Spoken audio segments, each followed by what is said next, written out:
Oke, baik. Eh, kan di center itu. Bismillahirrahmanirrahim. Assalamualaikum warahmatullahi wabarakatuh. Selamat Waalaikumsalam siang warahmatullahi wabarakatuh. semuanya. Salam sejahtera untuk kita semua.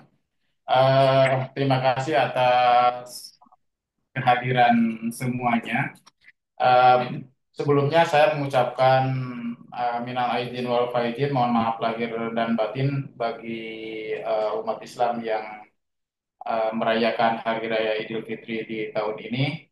Eh, dan mudah-mudahan amal ibadah kita semua diterima oleh Allah Subhanahu wa taala. Amin ya rabbal alamin.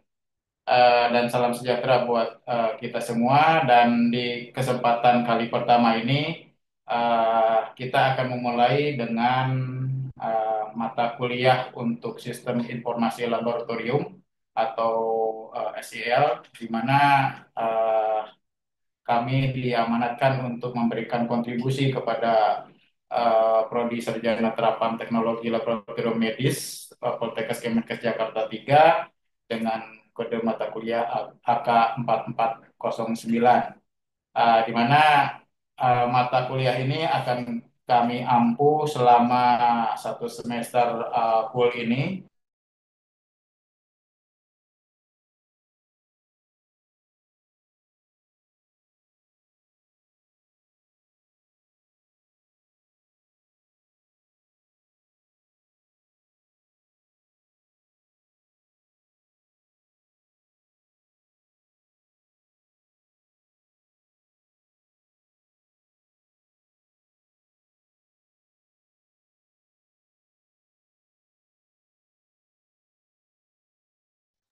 Kita akan memulai dengan lebih kurang ada 14 match atau sesi di kesempatan untuk SEL ini. Dan sebelum kita memulai, tentunya di sini kebetulan terima kasih atas kehadiran Dr.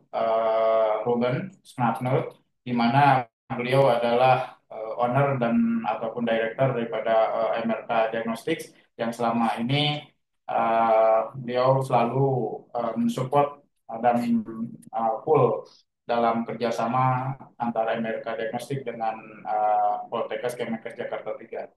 Tentunya harapannya kita bisa mendengarkan semua dari beliau. Barangkali ada beberapa hal yang akan disampaikan oleh beliau. Untuk waktu kesempatannya, Dr. Rubian, dipersilakan.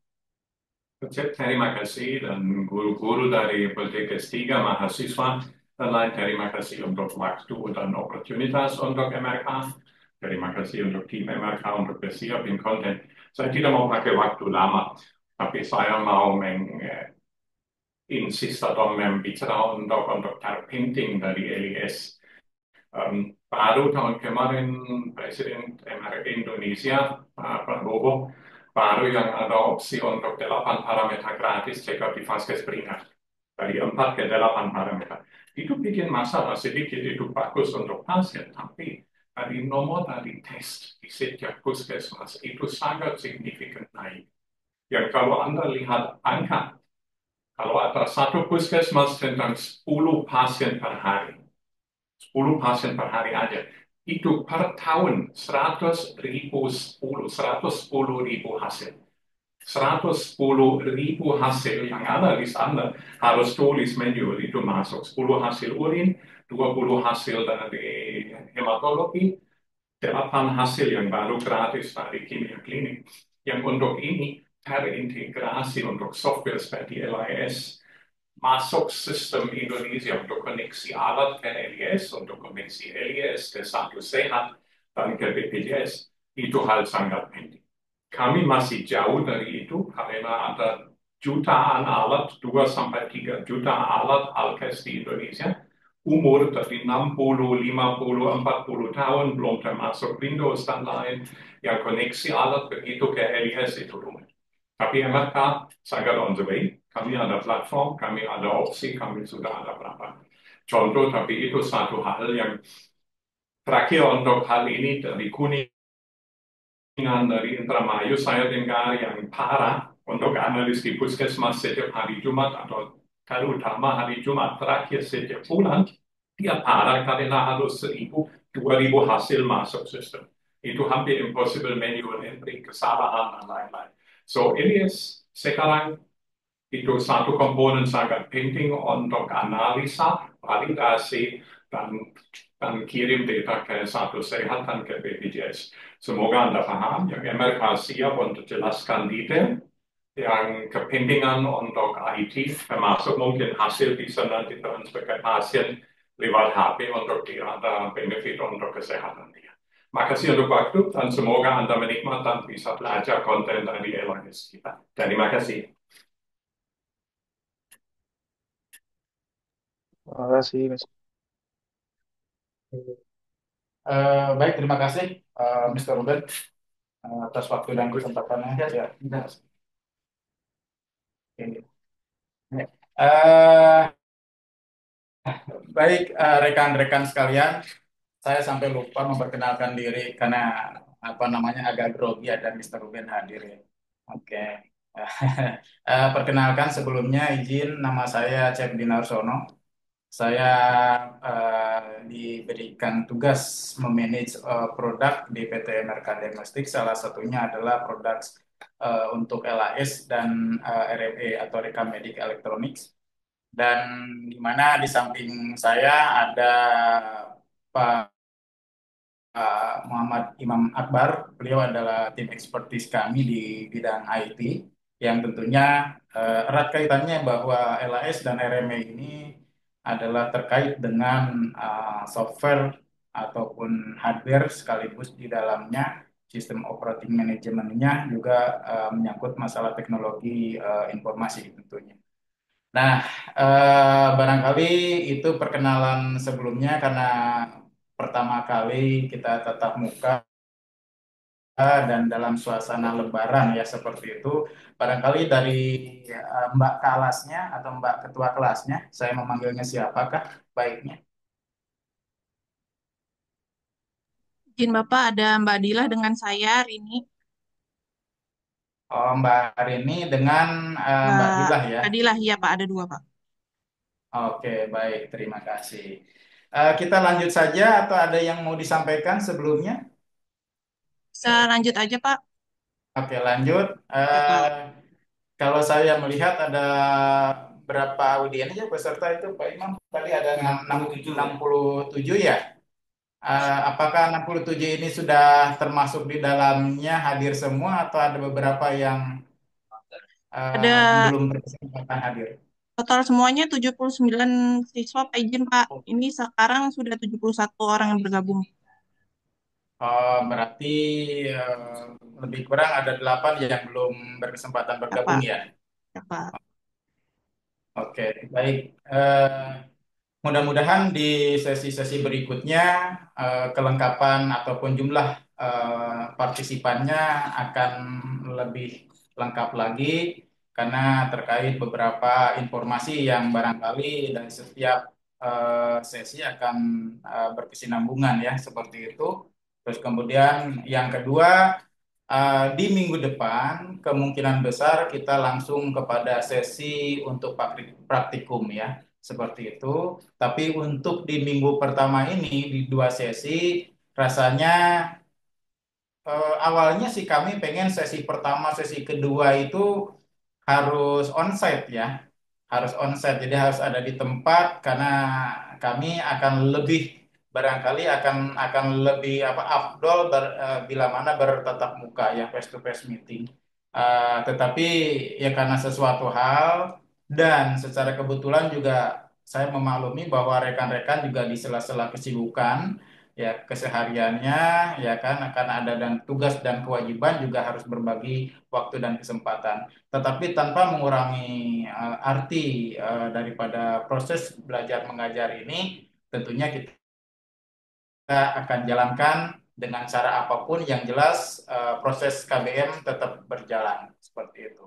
Nah, baik, untuk sesi pertama ini kami akan membuka dengan pengantar teknologi informasi ya, terus kemudian akan dilanjutkan bila mana waktunya berkecukupan akan dilanjutkan dengan konsep dasar tentang SIL atau Sistem Informasi Laboratorium di mana memang konsep dasar informasi laboratorium itu sangat theoretical, tetapi nanti pada praktikumnya dari setiap sesi-sesi praktikum itu akan membahas secara detail prakteknya seperti itu. Jadi jangan khawatir, insya Allah dengan dua metode baik teori maupun praktikum akan kita jalankan seperti itu.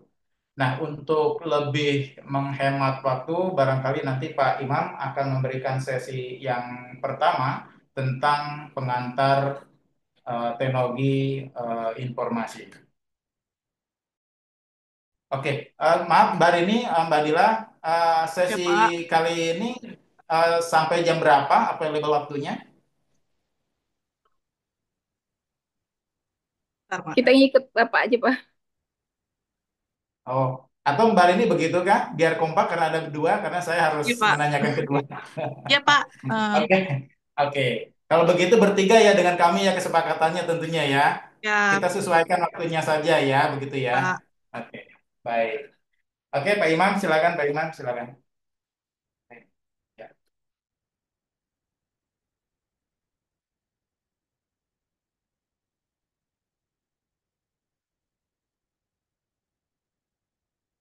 Oke, terima kasih Pak Cep yang sudah membuat mata kuliah kita pada siang hari ini. Untuk pembahasan mengenai pengantar teknologi informasi, di sini saya akan mencoba memaparkan atau memberikan wawasan tentang eh, teknologi informasi itu sendiri ya. Mana tadi? Sebelumnya slide-nya terlihat jelas atau suaranya Belum jelas? Belum ada, belum Pak. terlihat slide-nya, Pak. Belum terlihat, Pak. Oh, terlihat ya. Tapi suaranya jelas. Agak Suaranya jauh, menggema Pak. sih, Pak. Oh, Agak Jelas. jauh ya. suaranya, Pak. Saya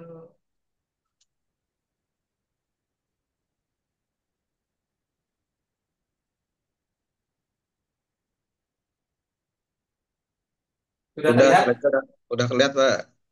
Sudah, Oh Pak. ya.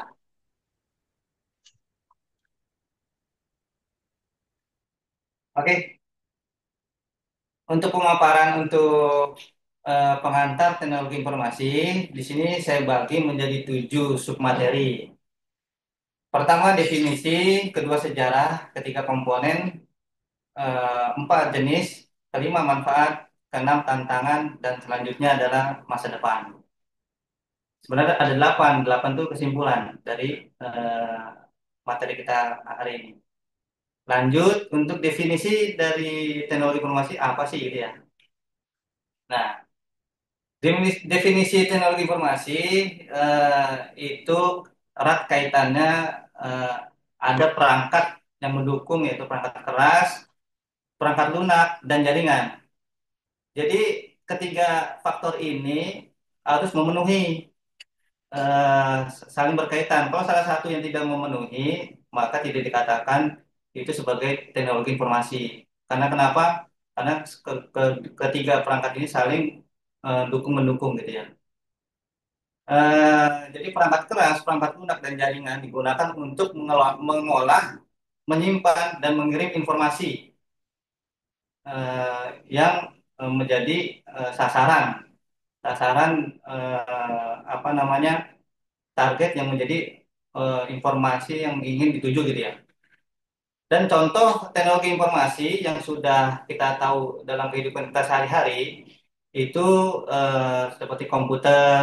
Mungkin komputer itu bisa dibagi menjadi ada laptop, terus ada smartphone, dan internet itu sendiri ya, teknologi informasi yang mungkin yang umum yang kita tahu dalam kehidupan kita sehari-hari.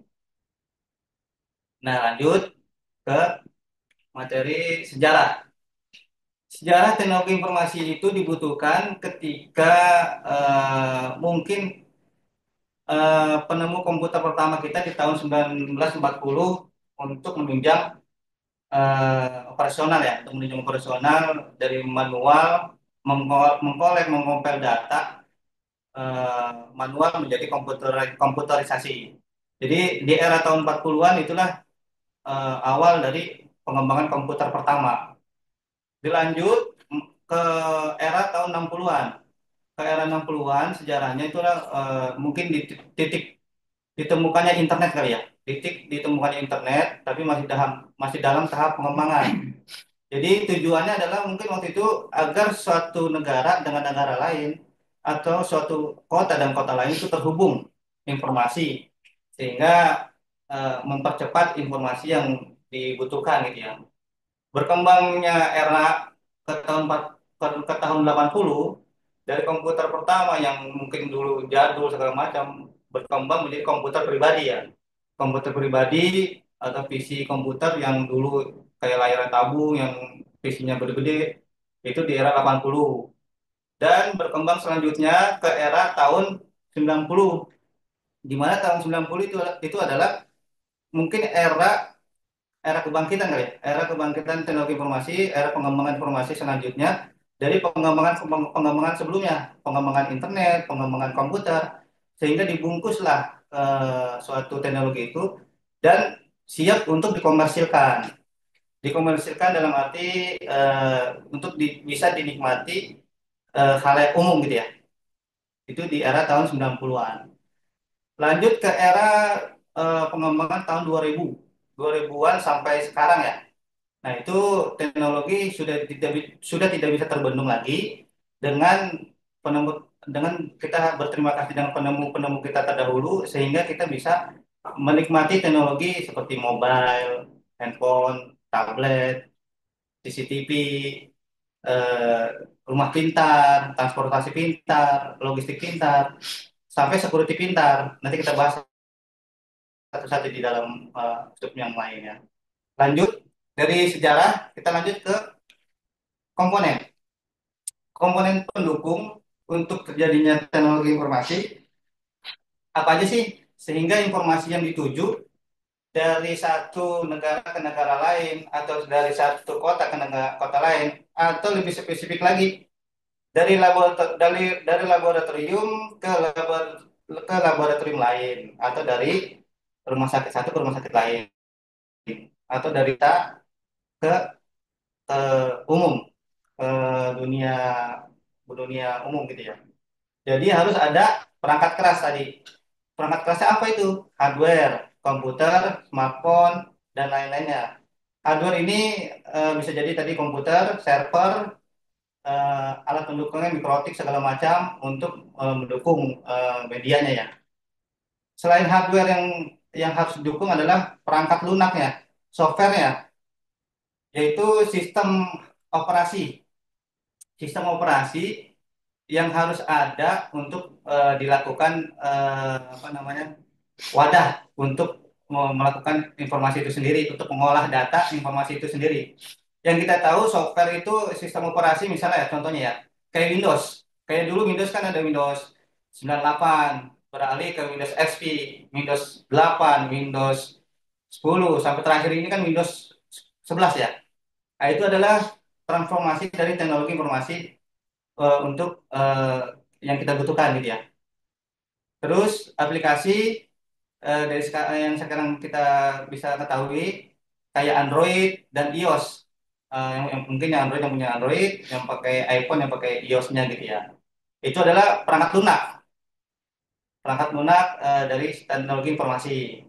Oh ya tadi saya lupa, sistem Windows pun juga ada yang namanya sistem Linux. Di dalam PC komputer itu ada dua operasi.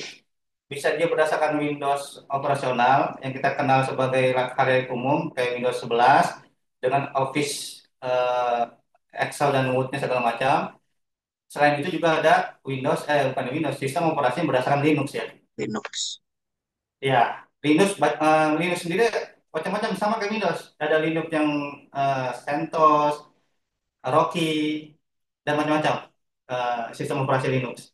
Nah, lanjut dari perangkat hardware, software itu tidak akan bisa berjalan kalau tidak dibungkus dengan networking, jaringan. Jaringan ini adalah untuk menghubungkan antara PC satu dengan PC yang lain, atau laptop satu dengan laptop yang lain, atau handphone kita dengan handphone yang lain. Itu jaringan itu bisa disebut internet, LAN, WAN, dan lain-lainnya. Internet itu apa? Ya internet yang kita bilang. Internet itu suatu wadah yang bisa menghubungkan satu negara ke negara lain. LAN suatu media untuk menghubungkan lokal, lokal area network. WAN sama, sistemnya sama kayak lokal area network, tapi dia bisa menghubungkan eh, via internet sehingga dari cabang satu dengan cabang lain bisa saling menukar data. Itu disebut WAN dan lain-lainnya. Oke, lanjut pemaparannya jenis. Jenis teknologi informasi. Jadi jenis teknologi informasi itu sebenarnya nggak terpaku dalam eh, komponen ini ya, tiga tiga list ini ya. Jenis teknologi informasi itu saya rasa di tahun kita saat ini sudah me, apa, merajai ya, mungkin bukan merajai lagi. Sudah terselubungi seluruh bidang kehidupan kita sudah memakai teknologi informasi. Kalau menurut saya ya, karena eh, sudah tidak kita pungkiri dan kita bisa bendung terhadap teknologi itu sendiri. Cuman yang kita bahas, yang saya masukkan di list ada tiga. Teknologi informasi bisnis. Pemanfaatan jenis teknologi informasi di bidang bisnis itu apa aja sih? Sistem informasi bisnis itu sendiri, sistem manajemen apa nih? Sistem manajemen, sistem keuangan, dan sistem perpajakan. Contohnya apa? Sistem informasi bisnis. Mungkin ya, sistem informasi bisnis ini dengan teknologi informasi dia bisa mempublikasikan bisnisnya melalui websitenya, website atau platform marketing lainnya, medsos segala macam ya. Itu sistem informasi bisnis, marketing marketing digital lah kalau kita sebut. Sistem manajemen, sistem manajemen pun bisa kita apa namanya eh, manfaatkan dalam arti mungkin kalau di perkantoran kayak eh, XR-nya atau payroll-nya ya, berkaitan ya SR, terus sistem absensi, terus sistem apa namanya administrasi, data, database management system, segala macamnya. Sistem keuangan, sistem keuangan yang memanfaatkan teknologi informasi seperti kalau kita kenal itu seperti apa ya? Akurat, seperti akurat, terus Mayobi, terus apa lagi itu Jahir ya, Jahir Accounting.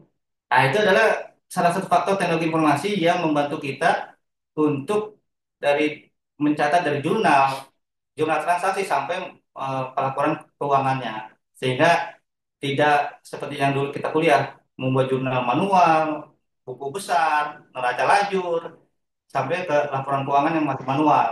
Dan dengan teknologi ini cukup dengan transaksi yang sudah terkomputerisasi, outputnya sudah terjadi, udah real time laporan keuangan itu sendiri. Begitu juga sistem perpajakan. Sistem perpajakan itu yang kita kenal mungkin umumnya kayak DCP online ya, yang baru-baru ini bulan kemarin kita melaporkan diri eh, pajak penghasilan kita masing-masing tiap bulan Maret tuh, tiap bulan Maret. Kalau yang udah kena pajak mungkin kemarin pasti udah lapor pajak tuh ya. Nah, itu adalah teknologi informasi untuk di sistem perpajakan, salah satunya, dan lain-lain. Lanjut di bidang pendidikan. Di bidang pendidikan, sistem informasi pendidikan itu bisa digunakan dalam kayak kayak rapot online, kayak penerimaan siswa baru, dan mungkin apa ya, absensi siswa. Jadi anak kita atau saudara kita bisa tahu nih dia sekolahnya bolos atau tidak nih dengan absen secara online. Kalau memang sekolah tersebut sudah menerapkan absensi secara online. Terus di bidang teknologi kesehatan. Nah, ini di bidang kita, di bidang informasi kesehatan, sistem informasi itu bisa berupa sistem informasi rumah sakit itu sendiri yang menunjang untuk kegiatan operasional rumah sakit dari kegiatan registrasi sampai parkir ya.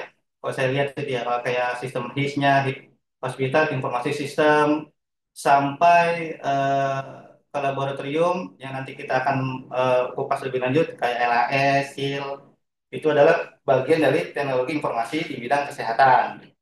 Dan bisa jadi inovasinya adalah dengan teknologi informasi itu di bidang kesehatan ini data itu terkomputerized, terkompil menjadi satu platform yang dimana ada Satu Sehat, BPJS, Dukcapil.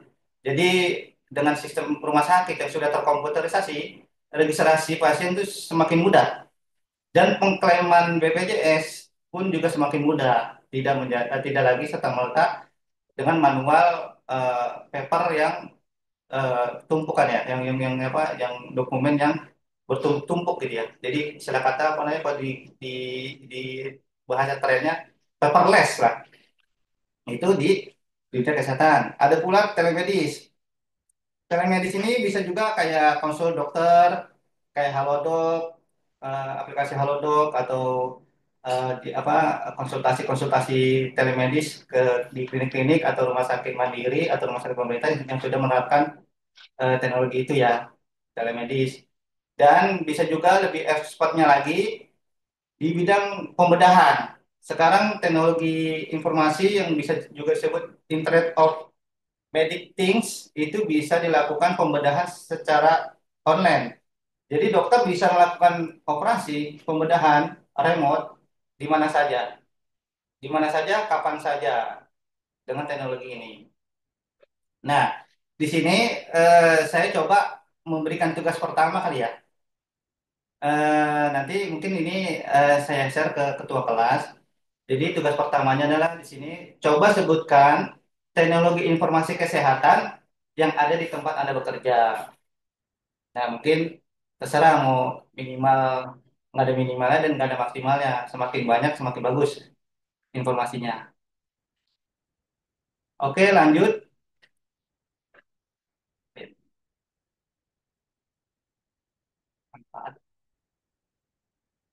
Oke, lanjut ke manfaat dari teknologi informasi. Dan yang kita sudah kupas sebelumnya, dari yang sebelumnya kita udah informasikan, yang kita udah bahas, manfaat teknologi informasi apa sih? Di sini coba saya rangkum menjadi 4 ya. Mungkin bisa lebih 4, mungkin bisa lebih banyak lagi. Jadi pertama meningkatkan efisiensi dan produktivitas. Yang tadi misalnya di bidang keuangan, meningkatkan efisiensi dan produktivitas dari sebelumnya membuat jurnal secara manual berhari-hari bahkan berbulan-bulan untuk menjadikan sebuah laporan keuangan. Mungkin sekarang slogannya laporan keuangan semudah klik mouse. Jadi kapanpun transaksi terjadi real time hari itu telah terpapar laporan keuangan baik laba ataupun rugi di dalam suatu perusahaan itu sendiri. Terus meningkatkan kualitas hidup. Ya, tentunya dengan teknologi ini meningkatkan kualitas hidup ya, contohnya kayak kita bertransaksi dengan QRIS, tidak perlu lagi ke bawa ATM. Terus misalnya kayak etol, terus kayak apa namanya kunci rumah kalau misalnya sudah punya eh, cardless, jadi nggak perlu pakai kunci-kunci manual, dengan pakai kartu atau pakai PIN. Itulah meningkatkan kualitas gaya hidup manfaatnya. Terus selanjutnya adalah meningkatkan akses informasi. Meningkatkan akses informasi, jadi ketika suatu negara terjadi apa informasi di suatu negara itu akan cepat tersebar ke seluruh dunia. Itu secara global ya. Misalnya dari mungkin sekelompok ini dari salah satu kuliah kita dengan meningkatkan informasi, akses informasi, dibikin grup nih misalnya nih. Nah, itu adalah bagian dari manfaat teknologi kita.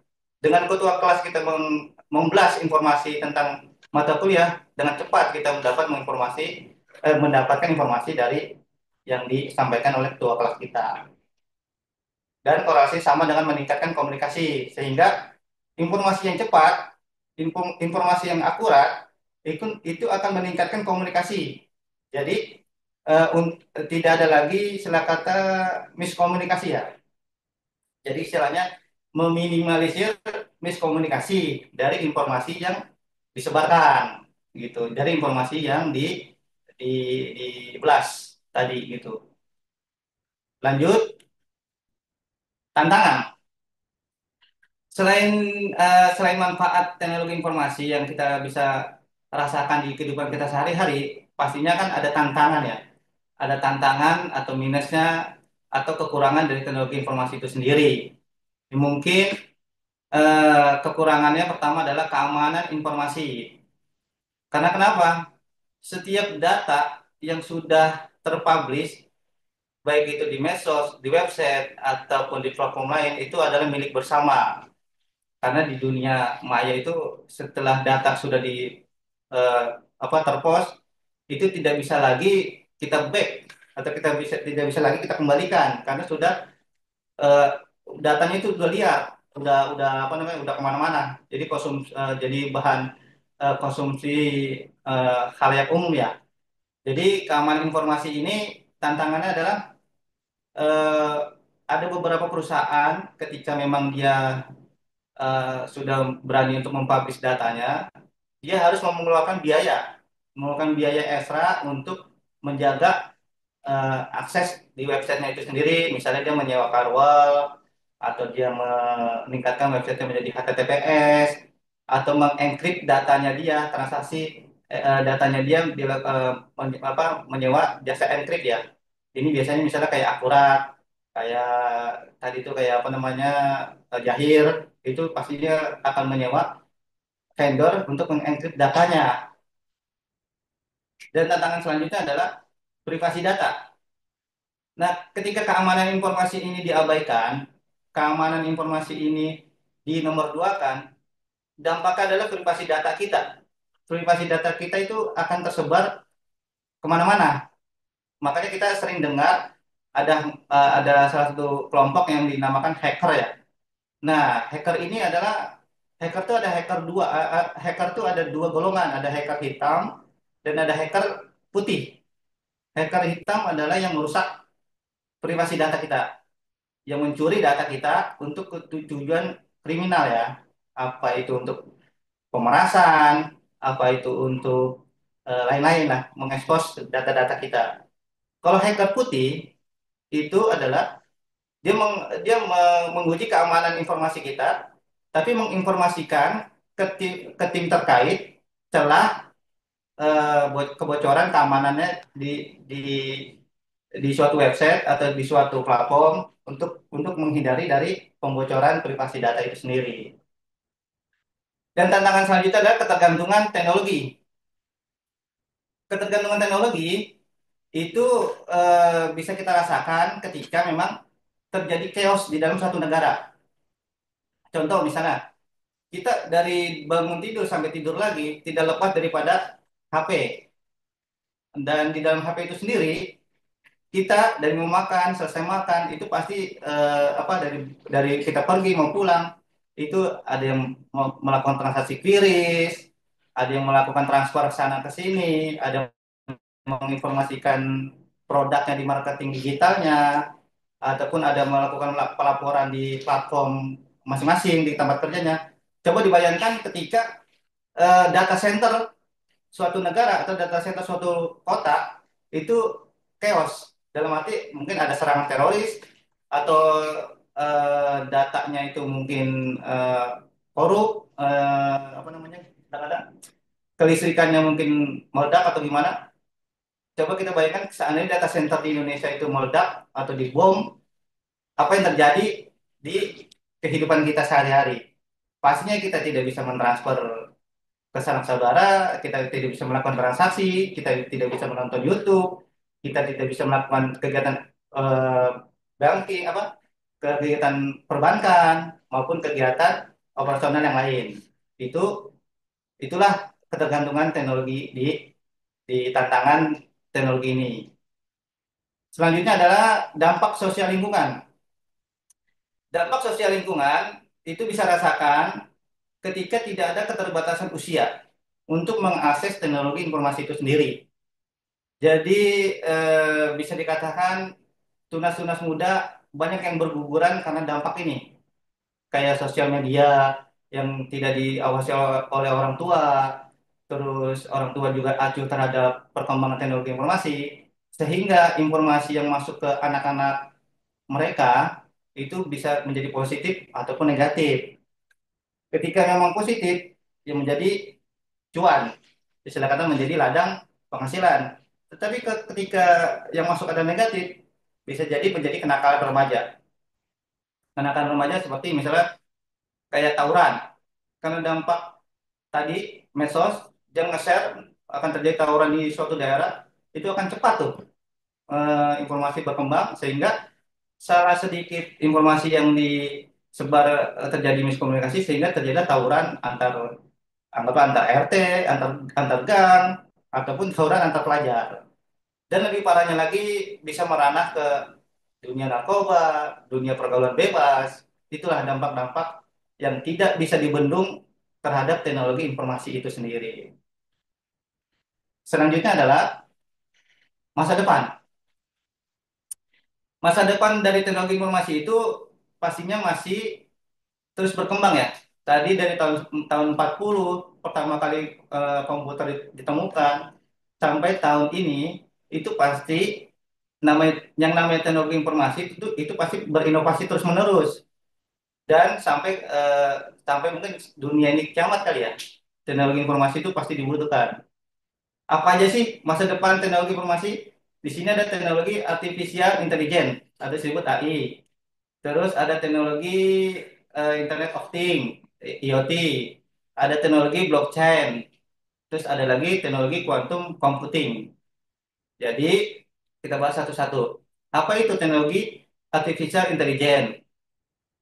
Teknologi yang memungkinkan mesin untuk melakukan tugas-tugas yang biasanya memerlukan kecerdasan manusia. Jadi kecerdasan manusia itu tidak ada tandingnya. Tapi saat ini ramai kecerdasan manusia itu bisa ditandingi oleh buatan AI. Contohnya apa ya yang sudah kita rasakan dengan teknologi AI ini seperti mungkin seperti dunia belajar ya. Dulu kalau nggak salah ada aplikasi yang membahas seluruh mata pelajaran baik itu apa SD, kurikulum SD, SMP, SMA maupun kuliah. Itu sangat mudah untuk menemukan jawaban jawaban-jawaban dari soal-soal pembelajaran itu sendiri. Terus memecahkan masalah dan membuat keputusan. Contoh dari AI itu sendiri adalah kita bisa melakukan aplikasi pengenalan suara, pengenalan gambar, sistem rekomendasi atau referensi seperti chatbot. Chatbot ini yang belum lama ini diluncurkan oleh WhatsApp seperti apa namanya itu? Meta AI ya. Meta AI, ChatGPT itu adalah terobosan dari AI. Kalau misalnya dari siswa-siswa yang sudah menikmati Meta AI atau ChatGPT pasti akan merasakan sangat positif ya kecerdasan buatan AI itu sendiri. Termasuk di dunia IT, kecerdasan AI itu sendiri sangat efektif kalau menurut saya ya, karena menjadi referensi dari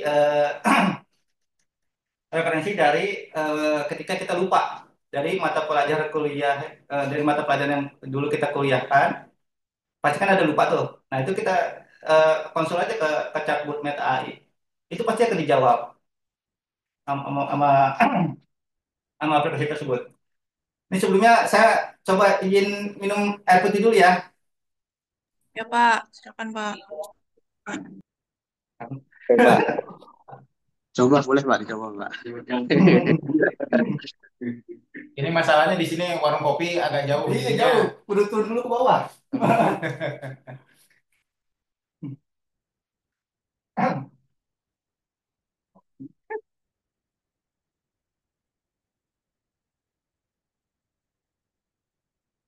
Ya, kita lanjut. Semoga suara saya juga nggak berubah.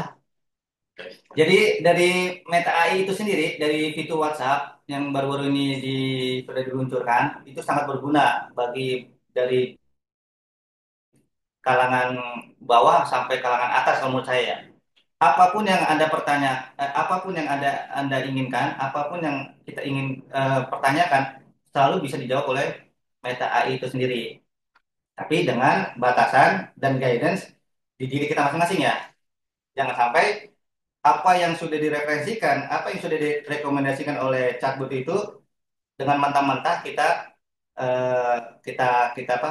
Kita pergunakan atau kita pakai. Contoh misalnya kalau misalnya sesama muslim, baik itu muslim ataupun non muslim ya, coba tanyakan surat surat yang membahas tentang ilmu apa, misalnya ilmu apa ya, maaf ya, misalnya nih eh, surat yang membahas tentang pernikahan, tadi jawab sama Meta AI. Surat yang menjelaskan tentang puasa, itu pasti akan ada referensinya dari Meta AI. Tapi dengan catatan jangan sampai terbablaskan. Ya, kita namanya buatan manusia, ada kalanya mungkin itu benar 100%, ada kalanya juga tidak benar, ada salahnya juga, nggak sesuai aja 100% itu benar. Oke, lanjut. Jadi AI masa depannya adalah teknologi Internet of Things ya. Teknologi ini eh, perpaduan antara perangkat elektronik dengan internet. Jadi perangkat hardware dikomunikasikan dengan internet sehingga apa, sehingga membuat suatu sasaran informasi yang disampaikan. Contohnya adalah rumah pintar, kota pintar, transportasi pintar, pengelolaan energi, industri pintar, logistik pintar, security pintar. Kalau kita bahas satu-satu kayak rumah pintar nih ya, dengan adanya IoT, rumah pintar mungkin kalau yang sudah menerapkan di rumahnya, ketika kita lupa kunci pintu nih, misal kita berangkat kerja, kita lupa kunci pintu, tadi udah dikunci atau belum, itu dari kejauhan dengan dengan apa handphone, kita bisa mengunci pintu kita atau menghidupkan atau mematikan rumah kita ketika memang kita pulang malam, misalnya kita lembur atau kita ada perjalanan jauh, rumah kita lupa kita hidupkan lampu depan atau lampu taman atau lampu samping, itu bisa dengan rumah pintar ini bisa menghidupkan lampu dari jarak jauh. Dan rumah pintar itu bisa juga CCTV ya. Nah, CCTV itu bisa dikatakan IoT-nya. Di CCTV sekarang itu bisa dua arah. Jadi ketika ada paket yang masuk, kita bisa saling mengobrol lewat CCTV. Misalnya, Bang, paketnya silakan taruh di box yang sudah disediakan di bawah.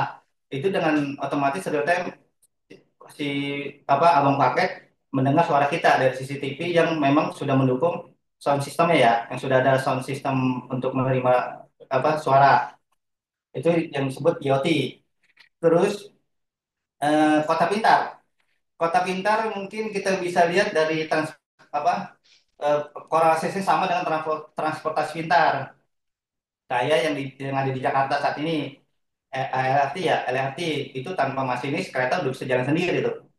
Itu di, di remote dan apa namanya dilakukan secara IoT. Terus mungkin kayak Tesla, tanpa ketika kita mau apa namanya mendrive melakukan driver ketiduran, dia otomatis melakukan setir sendiri gitu.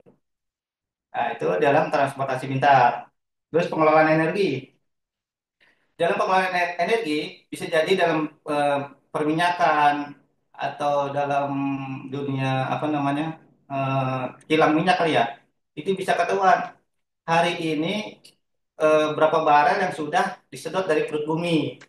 Hari ini udah berapa kubik batu bara yang sudah dikeruk dari bumi, atau emas atau segala macam lah dari sumber daya energi itu sendiri, atau memang dari energi pembangkit listrik ya.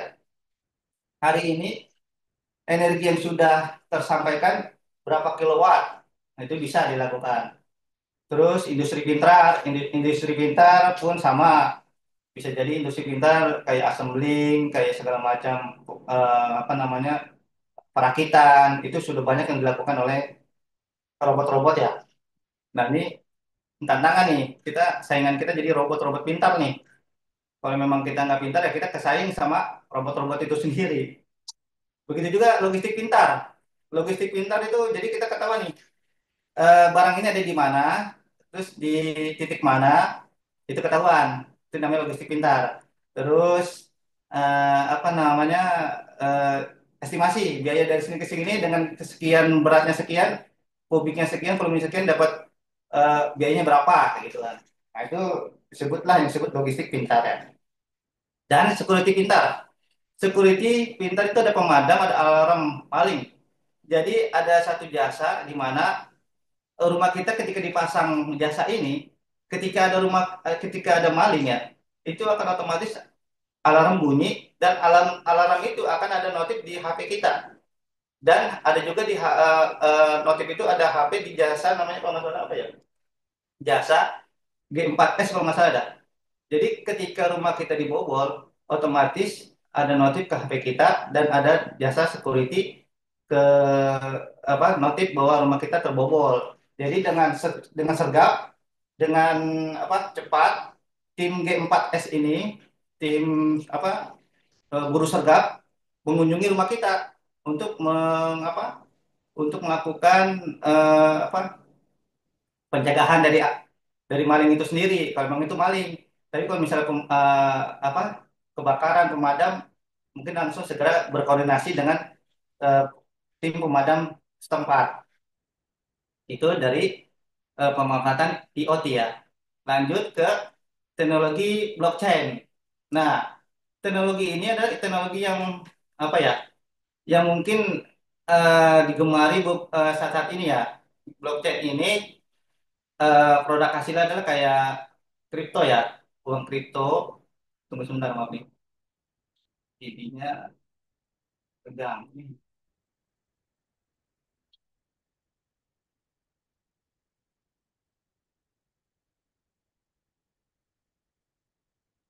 Eh, oh ini. Nah, teknologi blockchain itu teknologi yang memungkinkan pencatatan dan pengamanan data secara desentralisasi, sehingga tidak ada satu pihak pun yang memiliki kontrol penuh atas data itu sendiri. Contoh penggunaan blockchain adalah mata uang digital atau yang sering kita umum sebutnya cryptocurrency ya. Mungkin yang teman-teman atau kawan-kawan yang sudah main Bitcoin dan teman-teman yang lainnya pasti tahu nih yang namanya uang digital.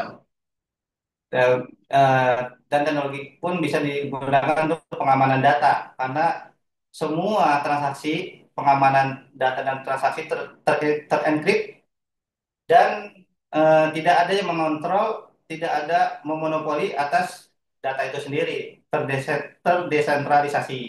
Itulah teknologi dari blockchain. Lanjut adalah teknologi quantum computing. Masa depan dari teknologi informasi itu bisa dikembangkan dengan teknologi quantum computing. Teknologi yang menggunakan prinsip-prinsip mekanika kuantum untuk melakukan komputasi sehingga dapat memecahkan masalah yang lebih kompleks dan lebih cepat daripada komputer klasik. Komputer klasik tuh kayak yang kita gunakan sekarang ya.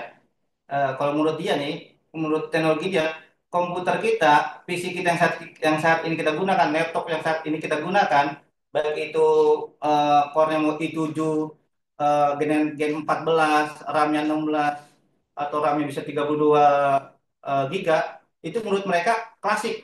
Karena mereka bisa lebih cepat dari komputer yang tercepat yang ada saat ini.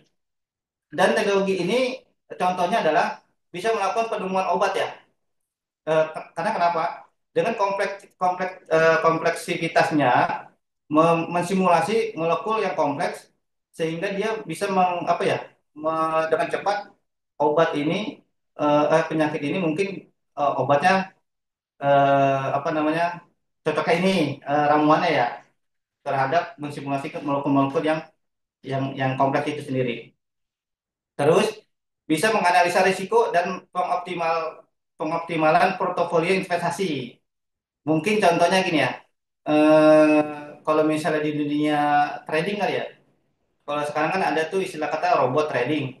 Jadi dia bisa menganalisa kita resiko portofolio suatu apa namanya perusahaan. Misalnya kita mau beli saham BCA, kita mau beli saham BSI misalnya nih ya. Saham-saham apakah ini saham ini portofolionya investasinya bagus atau tidak itu mungkin dengan teknologi ini dia akan mengasih referensi kita, oh saham ini layak untuk kita beli atau saham ini tidak layak kita beli karena 5 tahun ke depan perusahaan ini akan chaos. Itu bisa terjadi dilakukan teknologi itu. Dan selanjutnya ada optimasi logistik.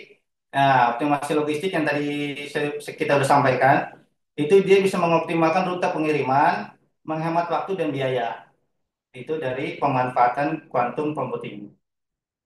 Oke, lanjut. Nah, dari pembahasan teknologi informasi, tentunya sebelum masuk kesimpulan, di sini eh, apa namanya peranan teknologi informasi yang peranan teknologi informasi yang dapat kita manfaatkan dalam proses laboratorium. Jadi kalau kita bisa analisa teknologi informasi ini di dalam proses laboratorium menjadi 3 fase ya.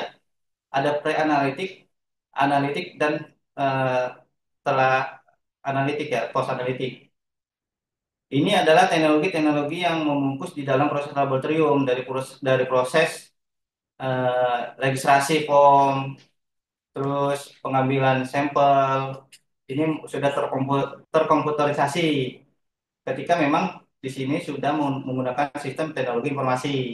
Sehingga ketika dia sudah melakukan sampel tadi, dia akan masuk ke tahap proses analitikal ya. Proses analitikal dan otomatisnya si server ini membagi nih. Oh, dengan registrasi lab ini dia dites ke alat kimia. Oh, ini ada parameter yang dites ke alat hematologi. Oh, ini ada parameter yang dites ke urinalisa. Itu sudah secara autodistribusi. Ketimbang lab yang belum menggunakan teknologi informasi ya. Terus ketika instrumen sudah selesai mengeluarkan hasil, dia akan otomatis mengautogenerasi laporan. Jadi hasil labnya udah otomatis bisa melakukan cetak, bisa langsung lokal remote printing. Terus ini bahasa kalau HL7 adalah high level 7 ini bahasa alat yang kekinian ya, yang up to date untuk alat-alat instrumen yang ter up to date. Bisa melakukan remote printing, terus bisa langsung email, bahkan kalau misalnya ada fake bisa di fake gitu ya. Ini adalah pemanfaatan teknologi informasi dalam proses laboratorium. Terus, sebelum kesimpulan, di sini ada pertanyaan, kenapa LAS dibutuhkan ya?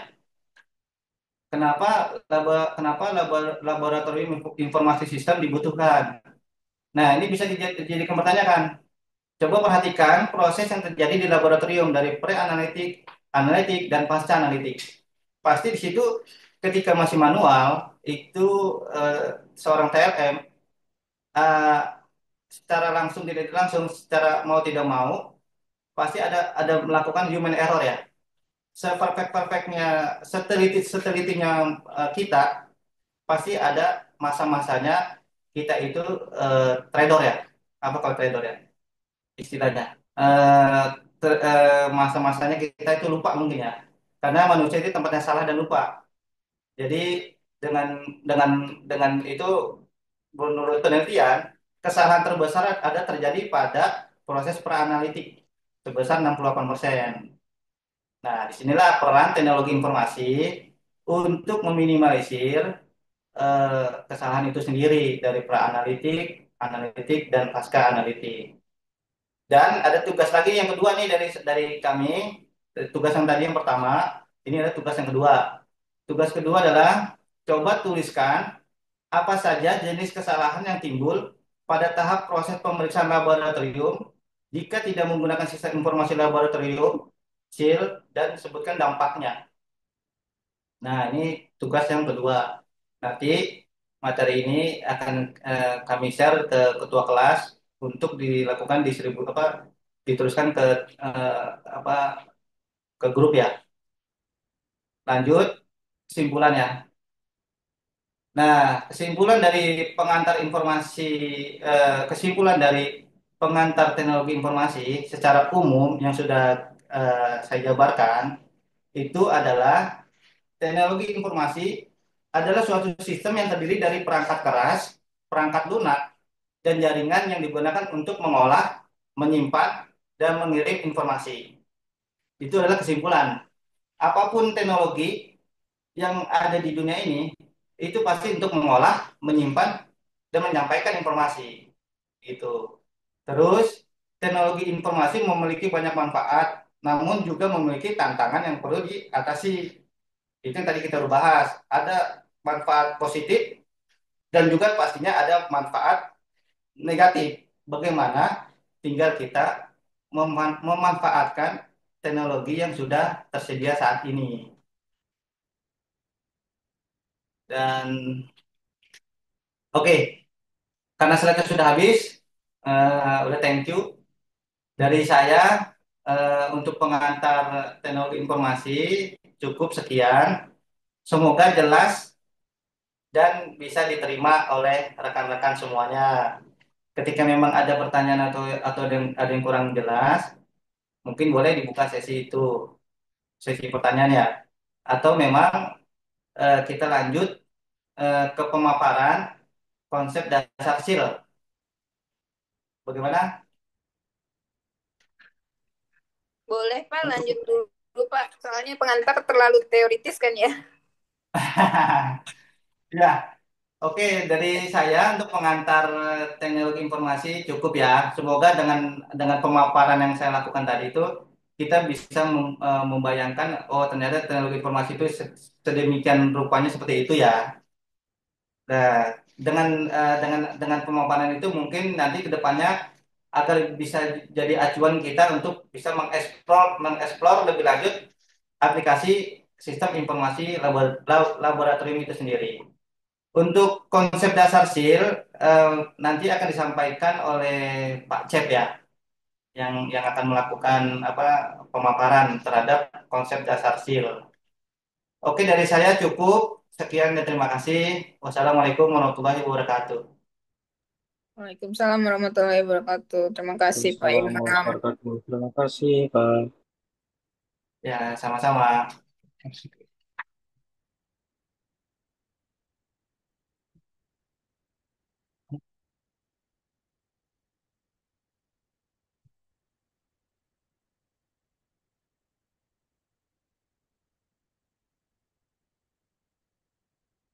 Untuk slide-nya sudah nampak belum? Sudah, Siap, sudah, Pak. Pak. Oke, oke. Pak Cep bisa dilanjut. Ya. Oke, baik. Pak Imam, terima kasih banyak. Kawan-kawan semua, kita akan masuk ke sesi berikutnya. Subsesi berikutnya adalah tentang konsep dasar dari Laboratory Information System, dan saya akan sedikit menambahkan tentang informasi rekam medik elektronik, tetapi di sesi-sesi terakhir nanti di dalam mata kuliah SEL ini. Baik. Konsep dasar daripada Laboratory Information System ataupun sistem informasi laboratorium ini bergantung daripada teman-teman suka menyebutkannya SEL ataupun LIS, itu sama saja.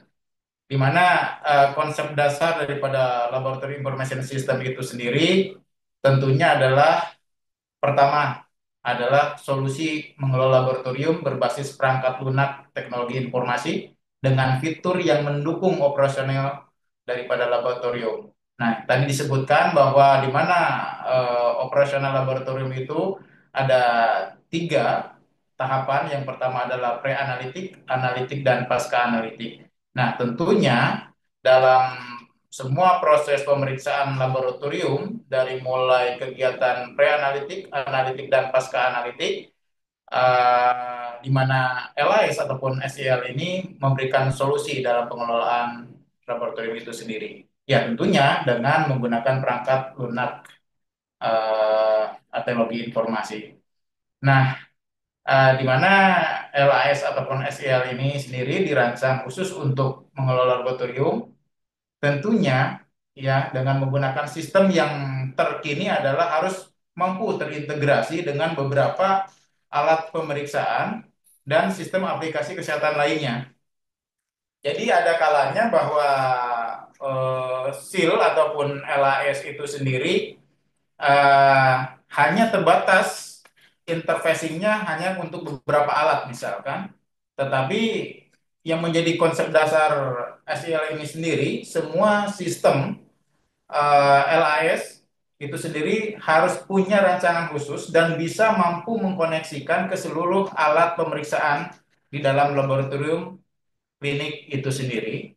Dan yang kedua, tentunya adalah harus bisa terintegrasi kepada sistem ataupun aplikasi kesehatan lainnya, yang dimana di setiap rumah sakit ataupun setiap klinik tentunya ada sistem informasi manajemen super ordinat di atasnya, yaitu disebut dengan SIM-RS terintegrasi atau sistem informasi klinik atau sistem informasi manajemen puskesmas, misalkan SIMPUS atau SIM klinik atau SIM-RS, seperti itu. Sehingga tantangan ke depan bahwa LAS itu sendiri harus mampu berintegrasi dengan sistem aplikasi lainnya, itu secara internal kepada superordinat di atasnya. Adapun nanti kemudian SIM-RS itu sendiri harus mampu melakukan integrasi ataupun kemampuan integrasi ke misalkan aplikasi platform Satu Sehat, ya Kementerian Kesehatan, atau bahkan ke Dukcapil, atau bahkan terintegrasi kepada Kementerian Keuangan, ya kan? Atau yang saat ini adalah yang pasti dibutuhkan selain daripada platform Satu Sehat adalah bridging ataupun integrasi ke BPJS, ya selaku penjamin pembiayaan kesehatan jaminan kesehatan nasional di Indonesia. Jadi konsep dasar LAS itu sendiri nanti akan mengarah ke sana di kemudian hari. Nah, baik, secara definisi bahwa Laboratorium Information System ataupun SILI sendiri adalah merupakan perangkat lunak ataupun software yang digunakan ya dalam menangani penerimaan ataupun pemasukan atau memasukkan, maaf, memproses dan menyimpan data informasi yang digunakan dan dihasilkan oleh suatu proses laboratorium medis baik di klinik maupun di rumah sakit. Nah, dalam penelitian yang dilakukan oleh Nyashulu et al. Tahun 2014 menjelaskan bahwa sistem informasi laboratorium atau yang biasa disebut dengan LIS merupakan perangkat lunak ataupun software untuk mengelola, memproses, melaporkan, dan menyimpan informasi laboratorium untuk memberikan hasil yang berarti dalam waktu yang ditentukan dan yang disesuaikan dengan kebutuhan dokter ataupun teknisi laboratorium. Nah, catatan besar di dalam penelitian Nyasulu tahun 2014 adalah tentang waktu, ya seperti itu. Baik, kemudian untuk tujuan Laboratorium Information System itu sendiri, yang pertama adalah meningkatkan efisiensi dan produktivitas, di mana yang diharapkan adalah pemeriksaan yang tentunya yang sedikit, ya kan akan dapat diatur agar terjadi efisiensi. Dan kalau jumlah pemeriksaan besar, tentunya dapat mengurangi keterlambatan pengerjaan ataupun mengurangi antrian, ya. Nah, jelas yang pertama ini bahwa kita mengenal mungkin Mbak Bila ataupun Mbak Rini ya, kalau untuk menghitung dari pertama penerimaan sampel registrasi, maaf, terus kemudian spesimen handling, sampai dengan mendapatkan pelaporan tingkat validasi akhir, itu kira-kira berapa lama ya, Mbak? Biasanya? Biasanya 2 jam rata-rata Pak. Dua, Pemeriksaan 2 jam. dua sampai 3 jam ya? Iya Pak. Tergantung pemeriksaannya sih Pak itu ya pastinya. Tapi rata-rata biasanya umumnya 2 sampai 3 jam memang. Iya, betul. Jadi hal itulah bahwa dengan adanya Laboratorium Information System itu diharapkan terjadi peningkatan efisiensi dan produktivitas ya.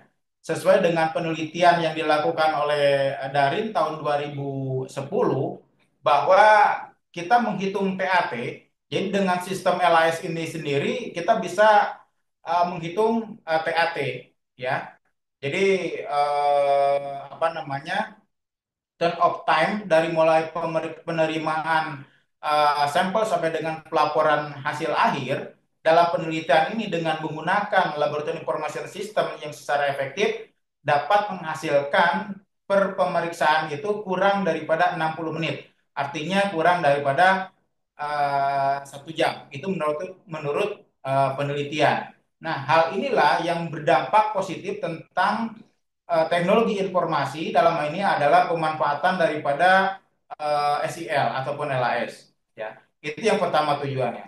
Terus tujuan yang kedua adalah untuk meningkatkan akurasi dan kehandalan hasil tes. Nah, terutama pada pemeriksaan jumlah besar, ya kan? Nah, sehingga dapat mengurangi dengan sistem yang otomatis ini sehingga dapat mengurangi kesalahan karena human error. Nah, hal inilah yang tadi disebutkan menjadi latar belakang di awal disebutkan oleh Pak Imam bahwa ternyata terbesar human error ataupun faktor kesalahan utama itu terjadi pada pre-analitik. Ya, seperti itu. Nah, pre-analitik tadi menyebutkan angka lebih kurang ya, antara 61,9 sampai dengan 68,2% faktor kesalahan terjadi pada pre-analitik. Nah, untuk pada fase analitik terjadi kesalahannya adalah 13,3 sampai dengan 15%. Nah, seperti itu. Dan untuk pada pasca analitik lebih kurang antara 16,5 sampai dengan 23,1%. Ini dalam penelitian yang dilakukan oleh Kararo dan Plebani ya tahun 2007 ya seperti itu.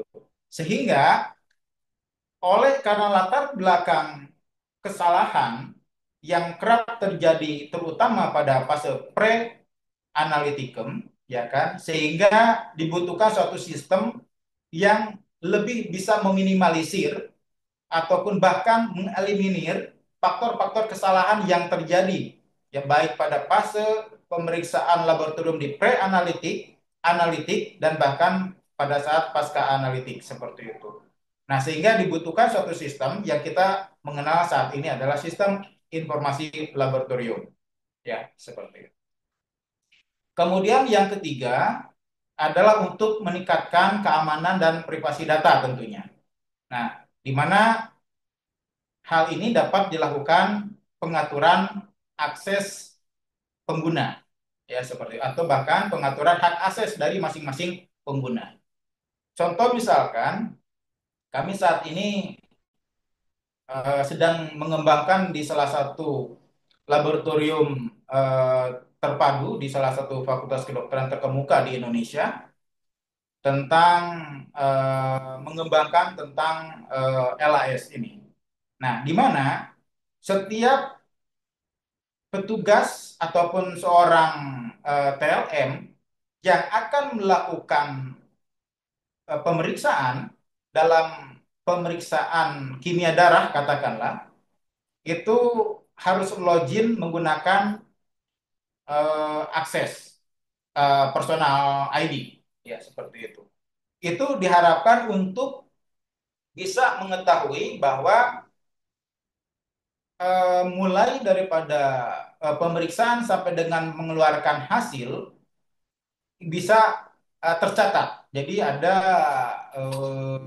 audit trail ya, Pak Imam, seperti itu. Itu dilakukan seperti itu. Sehingga peningkatan keamanan dan privasi data pasien hanya diketahui ataupun hanya bisa dimanfaatkan data-data itu hanya untuk kepentingan terbatas yang bisa mengakses seperti itu. Itu yang ketiga.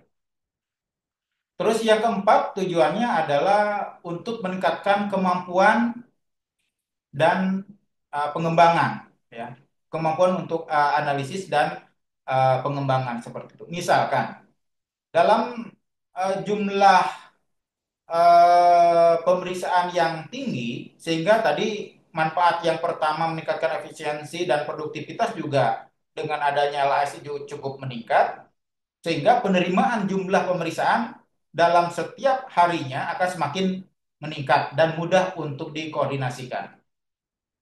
Nah, terus yang kedua, karena LAS ini juga punya kemampuan untuk interfacing ke beberapa alat secara otomatis, ya kan? Maka sejumlah alat yang akan disiapkan oleh laboratorium klinik itu sendiri atau laboratorium medis itu sendiri akan lebih banyak lagi karena mengingat efektivitas, efisiensi, serta akurasi daripada tes itu akan semakin meningkat sehingga jumlah alatnya pun akan meningkat.